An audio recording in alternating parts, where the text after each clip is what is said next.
Welcome back. Welcome back. All right. Yo, like I said, we're going to be talking with our guy Jason Bray, talking Super Rugby Pacific. And if you guys don't remember, we had Jason Bray on last time, our special expert. He is the founder of the website Rugby Lovers Guide to Asia, an Australian, big rugby fan, been doing it in Malaysia, in Australia, Hong Kong, in Thailand, and just really has had a complete understanding of the region full and full. So let's welcome in Jason. Okay, y'all. So we're gonna be here. We're back again. We're talking Super Rugby and we're Super Rugby Pacific, as well as a National Rugby League. Didn't do it last week, but of course, we want to bring back the Jason Bray because his Broncos got demolished, and I absolutely wanted to talk to him about it again and see where he's going again for this next week. Man, Jason, welcome back onto the show. Yes, I wish it was under better circumstances. I'm not only going to talk to you when the Broncos lose. We won against the Rabbitohs and I got nothing from you. And the only time I've been on here is when we lost to Manly, and now we've lost to the Panthers. I mean, you're losing to all the people that you guys claim to be rivals of, but I got questions. I got questions. Well, all right, then shoot away. What do we want to talk about this week? Man, look, we're gonna start off with Super Rugby just because of the fact that this week was very, very interesting in terms of results. Particularly we see some of your teams like the Reds didn't do well, whereas you got like the Drua, who absolutely showed up, your other Aussie team, the Waratahs, and but at the same time, you got people like the Crusaders. So for you, what games stood out from this weekend, this past weekend in Super Rugby? Well, the thing about the Waratahs, I need to go on record of saying, is that they're not my team. They're from New South Wales, all right? So, boo. It's all Aussie. We're Americans over here, so it's all one giant. Is that what you say about Atlanta? They're just all Americans. Atlanta's just all Americans, all right? You don't say that. You hate Atlanta, and I don't like New South Wales. So I'm happy to see the Tars go down. It's one of the big rules of sports. It's you hate the people who are closest to you, not the people who are most furthest away. So the Tars are New South Wales, and I'm a Queenslander, so naturally I like seeing Waratahs lose. But let's talk about the Drua. Another win for them at home in great dramatic circumstances. They're of the two Pacific teams. Well, they're all Pacific teams, but of them and Moana, they're the ones who seem to be doing well. And again, full house over there in Suva, doing the business. Good work to them. And it was extra time. And just this afternoon, I heard a couple of pundits complaining about, do we go into extra time or not? Do we have to have a winner? Well, I know what your thoughts are there. You're an American, so of course you're going to have a winner. Of course. Who wants to draw? Like, what kind of kissing cousin nonsense is that? That's a Waratahs fan logic coming in right there when they've just been beaten by the Drua. Get over it, mate, because it's going to happen. Like the NRL ages ago went into extra time. It's part of it. It does add a lot of drama to it. It's good. Some people have made the argument that sometimes a team that is drawn at halftime deserves at least 1 point for drawing. Well, I don't know about that. But anyway, good work from the Fijian Drua in a dramatic game. Yeah. I guess we could talk about the Reds. The Reds just absolutely losing to the worst team. I know. In worst team in Super Rugby, maybe the third worst professional team in the world. Somehow. Oh, gee, I don't know about that.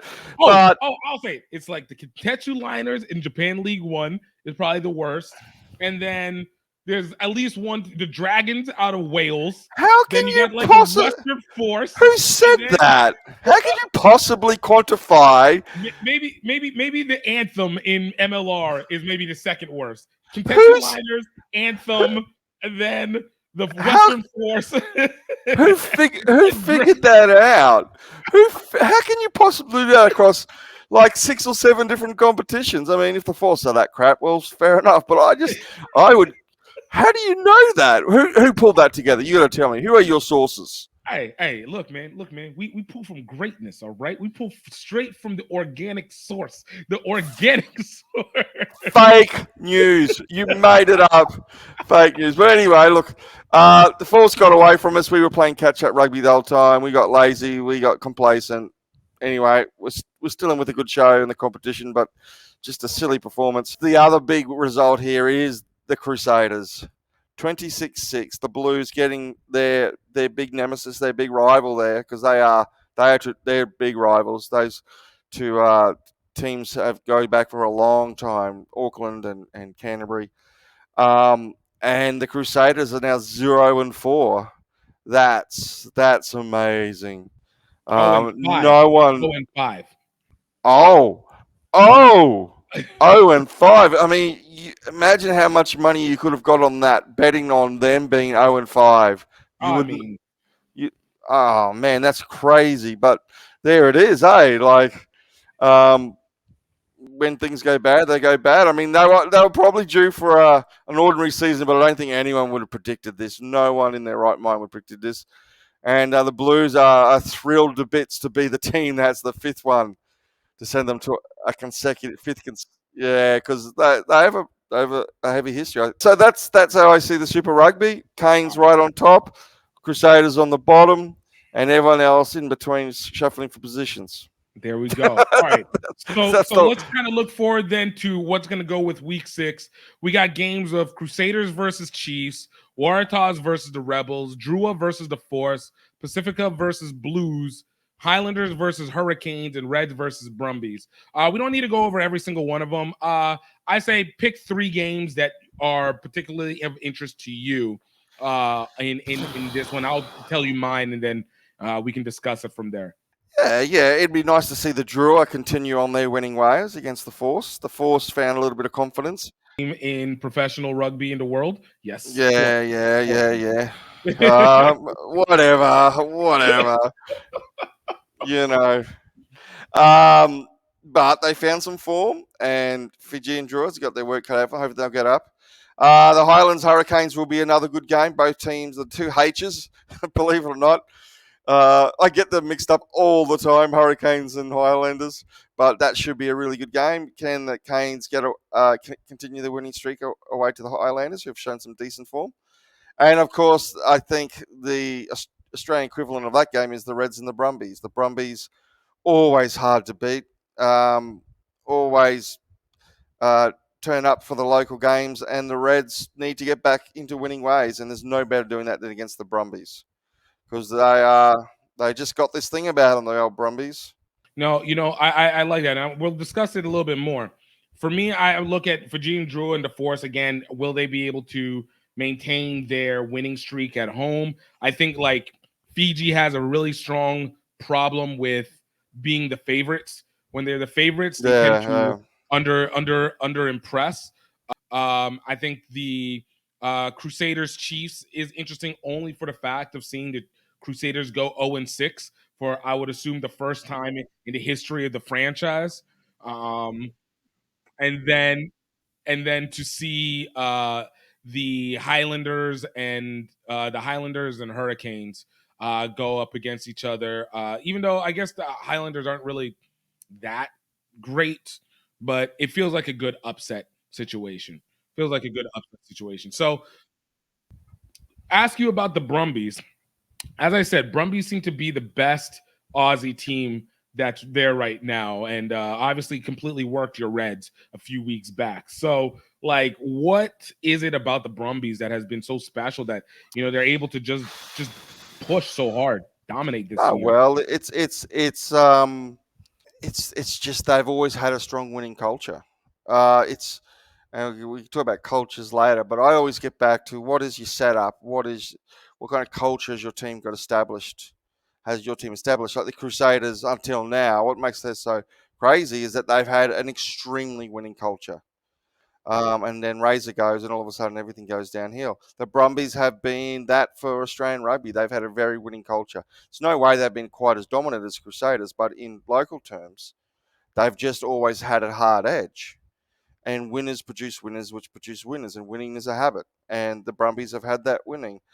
They've always been very good at set pieces, particularly the rolling more lineouts. Used to score tons of tries of it. Not everyone in Australia likes the way they play. Why is that? Okay, this is criticism. This is not necessarily my criticism, but here we go. They play a type. Take accountability for your own criticism. No, because I'm. No, it's not my criticism. I don't think I'm smart enough, and I don't think I'm insightful enough to come up with this. This is what has been said, that the Brumbies play a type of rugby which is good at domestic, but doesn't. But when all those players get put into the Australian team, it doesn't convert on the international stage. And therefore, while their domestic stuff looks good, their domestic play looks good, it actually hinders the way the Wallabies play because it doesn't convert. Now, I imagine if you're a Brumbies fan, you're watching this, you're immediately screaming sour grapes, jealousy, rah, rah, rah. That could be the case, okay? But that's the criticism. So with that game, give me a prediction that you think the score is going to be for the Brumbies Reds. Well, I'm going to go my boys at home at Suncorp Stadium. I still think, despite last week's hiccup, and I'm hoping that's all it is a hiccup, we can squeeze over by 5 points. But, the Brumbies, they'll hang in there to the bitter end. I don't think we'll be blowing them away. They will, as I said, they've got a winning culture and they've got pride, and that's the way they'll play. But I'm hoping it's the loss that we needed, a wake-up call. I know some people hate that term, a loss that we needed, but hopefully that's a wake-up call. We can come back at home at Suncorp and get the win. All right. And looking at the Highlanders, wait, was it Highlanders Hurricanes that you said you were interested in, or was I think the Highland. I suspect the Canes are probably in that winning frame of mind. I reckon they'll get up by 3, and it'll be a tight game. And the Drua, I reckon. What do you think the final score will be for Hurricanes Highlanders? Oh, I don't know. I just say 3 points. 3 points. Okay, fair. That'll do. Drua, I reckon it'll be a 7-point plus. I reckon it could be up to 10 points, maybe even more. I reckon they might have a day out against the Force. I seem like I'm always bagging the Force. Well, you're not as badly as you, of course, who made them the third worst team in the whole bloody world. But I pushed them to fourth. I forgot about the Anthem Carolina team for MLR. They are easily the worst professional team in the world right now. Then the Kentetsu Liners, because they just have a little bit more experience than the Dragons.